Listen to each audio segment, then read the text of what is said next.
Perkenalkan, nama saya di KTP Pendi. Nah, kalau di panggilan sehari-hari, setelah saya menemukan menggali wayang Sukuraga dari tahun 93 dan 97, mulai nama brandingnya dipakai Pendi Sukuraga.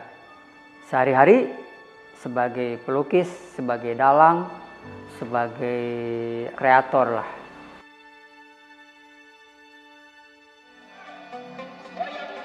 Di tahun 95-an saya sudah berpameran tunggal ya ke luar negeri. Karena di tahun 95 itu sebelum moneter ya, untuk membawa pameran dengan lukisan yang banyak ke luar negeri itu sulit ya. Satu, izin, kedua, biaya. Itu yang menjadi mereka keraguan, apakah benar Kang Pendi itu pameran di luar negeri. Dan tidak ada seperti sekarang ada jejaring sosial yang untuk menyampaikan, mempromosikan, mempublikasikan kegiatan-kegiatan seseorang di jejaring sosial seperti sekarang ini. Tahun 95 tidak ada. Kalau sampai sekarang kan bahkan gambar yang bercerita. Kalau dulu kan nggak ada. Jadi wajar sebetulnya itu ada tantangan untuk para kreator yang emang di abad di zaman-zaman tahun 90-an emang sulit. Juga luar biasa sebetulnya kalau misalkan mereka bisa dari daerah bisa mempertunjukkan di luar negeri, jangankan di luar negeri lah, di kota-kota besar gitu juga.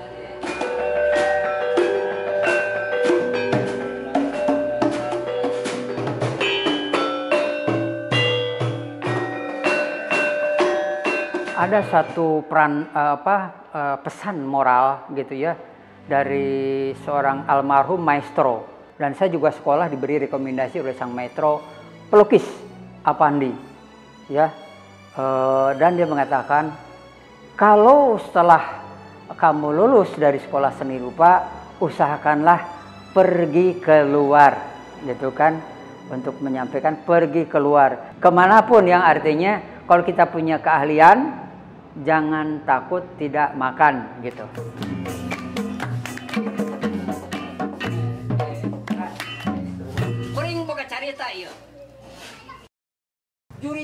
Jadi dalam pewarisan budaya itu bukan hanya sekedar memberikan sebuah fisik, bukan hanya sekedar menyampaikan mewariskan teknik-teknik.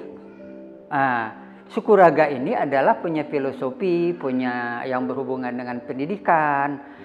Kalau yang berhubungan dengan pendidikan tentu punya sistem pendidikan yang diwariskan, ya.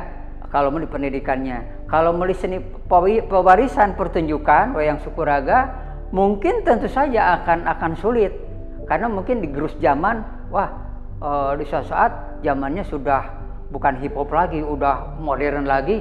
Ini sudah tergerus lagi. Nah, kalau yang berhubungan dengan sistem pendidikan, karena sistem pendidikan semacam wayang Sukuraga adalah pendidikan karakter, itu tidak kesulitan.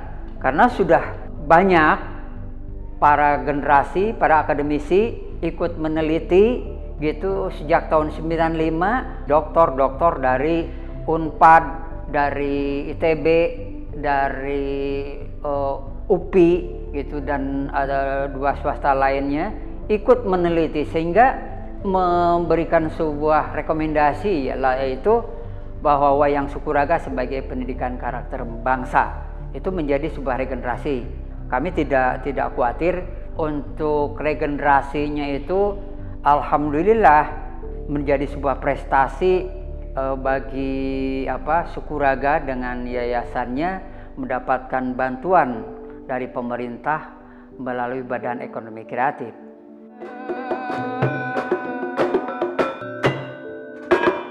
Ada beberapa orang mengatakan Pak Pendi tentu saja juga banyak mengantongi sertifikat piagam penghargaan gitu ya, baik termasuk prestasi atau termasuk partisipan. Itu yang paling berharga bagi Pak Pendi bukan penghargaan setelah kami pentas atau setelah kami menjadi narasumber menyampaikan yang Sukuraga. Tetapi yang paling berkesan, yang paling berharga dalam diri kita bukan jumlah penonton banyaknya atau di mana pertunjukan itu ada, tetapi walaupun hanya yang nonton di tadi itu kata Pak Pendi itu di RW dengan yang nonton 5 orang, tapi kalau 5 orangnya itu bisa melakukan budaya-budaya Sukuraga, itu yang menjadi sebuah kebanggaan. Misalkan ditonton di Geraha Bakti Budaya dengan 200 penonton gitu ya, kalau hanya 1 orang yang ikut membudayakan anggota tubuh sebagai budaya Sukuraganya, budaya anggota tubuh untuk kebaikan, nah itu prihatin. Itu yang menjadi prihatin. Makanya lebih baik kita ditonton dengan minimal, tetapi bukan jumlah yang kita lihat, tetapi seberapa besar mereka melakukan budaya-budaya Sukuraga untuk melakukan hal-hal kebaikan.